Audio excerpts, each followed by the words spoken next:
do the best. Hi, everyone, and welcome to week 3 of our mindfulness seminar series of 2022. I am going to go ahead and hand it on over to Dave. Well, hello again, everybody. And I've been reading the comments. Jesse has sent me the comments, and really appreciate the what you're gaining out of this. The very kind words. And there was one comment though, is asking me to get into maybe just a bit more detail of this techniques for decluttering the mind. So I said to myself, all right, I'll tell one less story this 30-minute segment, and we will do just a little bit more of actual technique that actually can help when we go to recess today. I did get I got 2 comments about recess. Everybody likes that. You guys are in the middle of a busy work day, and so you can tune into this. We'll have a little bit of talk, but then I'm going to ring a gong and we're going to go to recess. And the theme that I've had in both years is that the present moment is truly the simplest place that we can be. If we can come back to this moment as it is, it's never been touched. It's completely fresh. But then, as we've all been discovering, and certainly I know, that it gets kind of cluttered up pretty quickly with thoughts, with thinking. And we're either in the past or in the future, or the present moment as it is right now that's untouched is it's like having a pendulum. I'm in the future, swings over to the past, swings into the future. I should have done this, and back and forth. And right there in the center is always available, but it's really not that easy to just slow it down, just a little bit. That was one of the old images of letting the mind settle a little bit is a jar of muddy water. If you shake that jar that's got mud in it, it's very muddy. You can't even see through it. But if you put that jar on a shelf and you don't keep stirring it up with more thoughts and more thinking, what happens is that everything does really indeed start to settle until it's clear. And you can't see it, but for myself, see if I can do this without.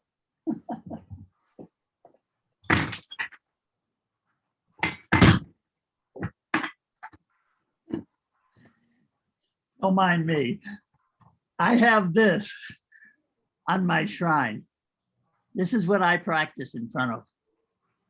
And it's obviously very heavy. I've made a great mess now. That's kind of fun, but this is what always been the image of what the mind always is. It's always completely clear. But I remember talking to a group of 4th graders at I think it was a Unitarian church. They asked me to come in, and it was a smaller ball than this. And they started passing it around, but at the same time, they were passing around a box of jelly donuts. And so every kid was eating a donut plus looking at this thing. By the time I got halfway around, the thing was completely covered with sprinkles, frosting, and this and that. One little girl was so upset, says, your crystal ball is all covered. And I said, that's exactly what happens. That's what happens to our mind. It gets cluttered with time. So we're actually doing, when we go to recess today, we're actually sitting there giving that jar a little bit of time to settle. And my suggestion has always been that you do this every day for a little bit at any time, or especially if I'm, upset, emotions have been stirred up, something, and that emotions really can send me off on a kind of a wild trip of the mind, coming to blaming something or whatever the emotion is. And so if I can just simply get so used to notice what my mind is up to, stop, exhale, and just come back over and over and over. It becomes so automatic that one really does become really familiar with when I'm taken off with my mind, and it does anyway. I mean, I love that part of me. I haven't talked about Mr. Snarky very much, but there's a part of Dave that is, I call Mr. Snarky, that is just the most sarcastic. Oh my gosh, any event, person, situation, Mr. Snarky would really just jump in there and, talk about him. Well, Mr. Snarky doesn't get a speaking role anymore. I notice Mr. Snarky for sure, but at the same time, I know that if I let Mr. Snarky get out, it's going to cause a problem. I'm going to have to make amends. But there is a part of me that loves Mr. Snarky because it's letting me know when I'm up against something I don't know, that I really I'm up against the edge of the world according to Dave. And if it's something I don't know, there's a tendency for Mr. Snarky to get in there and be a little hot. And that is my early warning system that it might be time to just stop and take a breath, take a look. So I want us to take a little longer recess today. And the techniques that I'm going to add to this particular practice are really quite old techniques, 2,500 years of practice by a lot of people have let us know that these practices are trustworthy is a good word for it. But when I notice I'm thinking, I just simply go thinking. I just say it out loud. I'll just say thinking. And the technique that I'm going to introduce is that whatever thought is in your mind when you notice you're thinking, first and foremost, be friendly.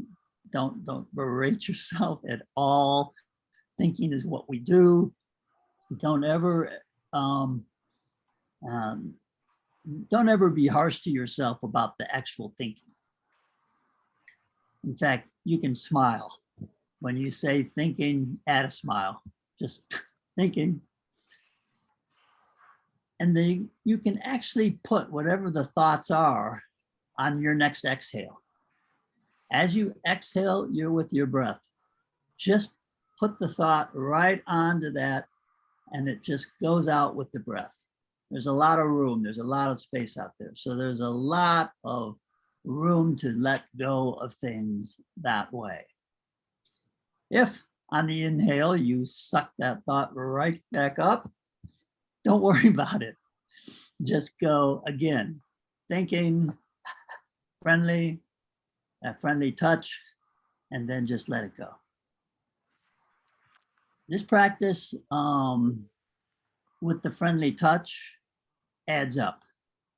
So if you have 5 minutes in the morning or 10 minutes or whatever a time that works for you, I do not suggest this practice while you're driving.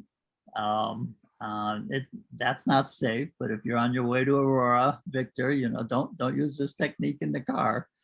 But at the same time, you can notice you're thinking and go, well, that's interesting. And whenever you're thinking, just add a neutral comment is fine. Just thinking is good enough, or that's interesting, and let go.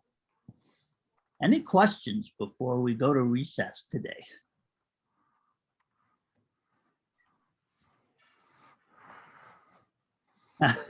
Okay. Victor says he will do it at the red light. So that'd be good. That's much safer. I have a little card that I have in my car. It says, it's not about me. My friend Martha, 89 years old, she kept saying, it's not about me. It's not about me. And finally, I realized this is underneath that little phrase that she would say to me all the time is a wealth of wisdom. because when I made it about me, I would get all upset and get upset with those other drivers. And that other driver, my God, what are they? What a fool, you know, just work myself up.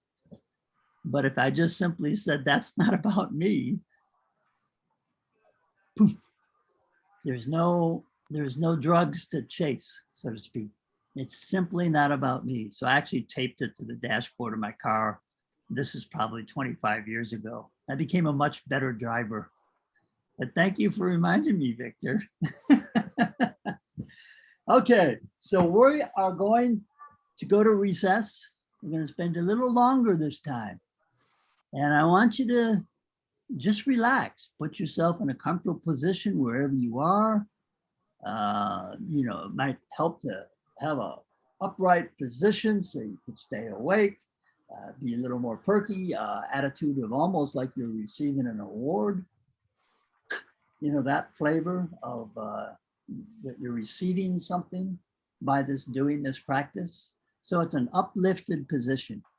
And we could go and we could spend weeks on just posture alone, but for this purpose, for today, for the next 10 minutes, let's just give yourself a treat.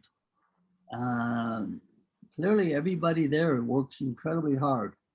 So this is a break for you in the middle of the day. If the thinking gets out of control, you can try the technique of just labeling it thinking and letting it go. So I'm gonna ring the bell for recess.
Well, welcome back from recess. Isn't that just the best bell for coming back from a little break?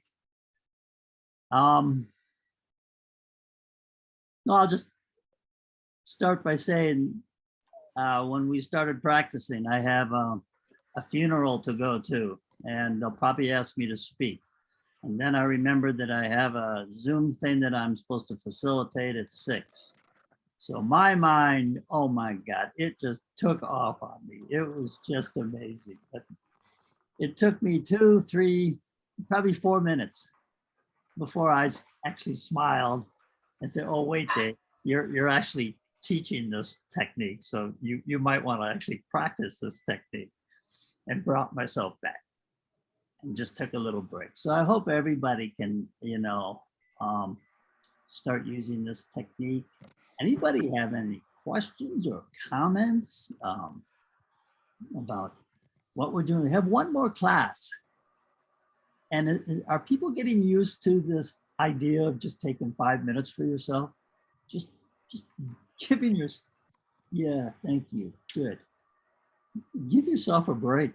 I mean, we're in a busy world right now, and there's just so much going on. So to actually develop the skills to just hang out with yourself, like I did, watch my mind being all over the place for a second, and whistling it back and just hanging out for a little bit. It's very, very restful. Any comments? We have a lot of names and pictures. Jesse, do you have any comments that you would like to ask or add to it? What I thought was kind of interesting is where my mind would go, like to random things, like such as throwing out my trash at some point today. And I don't currently have a liner in it, so I'm going to use the trash bag that I found while organizing my office. And I was like, what am I doing? Okay, breathe out. Why am I thinking about the trash can right now? So I think it was just interesting to see where it would go. And then I liked the technique. It was helpful. So. Yeah. And I've been watching my thoughts for 40 years, and I kind of gave up on the why I'm thinking about my trash or my, and the thoughts come up out of nowhere. It's just amazing. I've watched thoughts come up out of nowhere. They have a little life cycle, and then they go away, and then something else bubbles up. It's absolutely amazing that we have this mind that can do that. But it is also so helpful to be able to rein it in once in a while and just let go, just simplify things a little bit.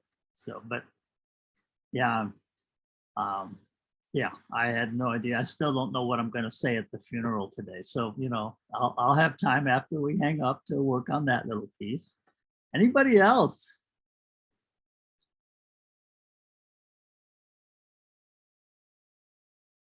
And I can have some fun because I see some faces. Carol, do you have anything? I love it when there's a camera on so I can see the smile. So I just really enjoy meditation, and I always like to learn new techniques. And again, I would not take time to do this right now if I weren't with you. So that's something I'm going to really have to really concentrate to do, because I tend to work through lunch. So I really need to take that break. So I appreciate you sharing the techniques with us. Okay. Thank you, Carol. Mhm. And let's see, I could pick a name, but I see McKenna's face, so she's got a nice smile, so we're gonna go with you. I kept snoozing on this one. I kept falling asleep, and then I kind of jolt myself awake. Yeah. So I'd catch myself starting and dreaming. McKenna, just to give you, for a while there, when I first started, I was convinced that my eyelids and my butt muscles were connected, because every time I sat down on the meditation cushion, I'd be unconscious. I said, oh, I can't do this shit. I'm no good at this. And I went to my meditation instructor, and he just started laughing. He just thought it was the funniest thing. He said, Dave, I finally gave you a place where you could actually relax a little bit. that you could actually slow down your mind. You're exhausted. You've been running it now at a high rate of speed for a long, long time. So just cut yourself some slack. That sleepiness will go away, but you really do need to give yourself a break that way. And sometimes if you're physically tired, I've slept through countless meditations. In fact, I have a high skill of being able to sit there in a room full of meditating people with my eyes wide open and I'm sound asleep. So never worry about that particular aspect of being in practice. And you can consider it very good news, actually, that you noticed it. Yeah, no, thank you. Thank you. That one. All right. It's exactly 12:30 and my promise to Jesse to keep this thing on track as opposed to telling 5 million stories. I really appreciate this group of human beings and letting me in. We have one last session coming up next week. As always, we will go to recess. We'll always have recess, but I'll try and make a little more open for questions or this or that. And if you think of any questions that come up, shoot them to Jesse and I will try and address them. Like falling asleep on a meditation cushion. That was great. Thank you. Yeah. Okay, well then I'm going to turn it back to Jesse and I'm seeing, have a wonderful day. Thank you. So I'm seeing all sorts of great little chats going by. We'll see you guys next week.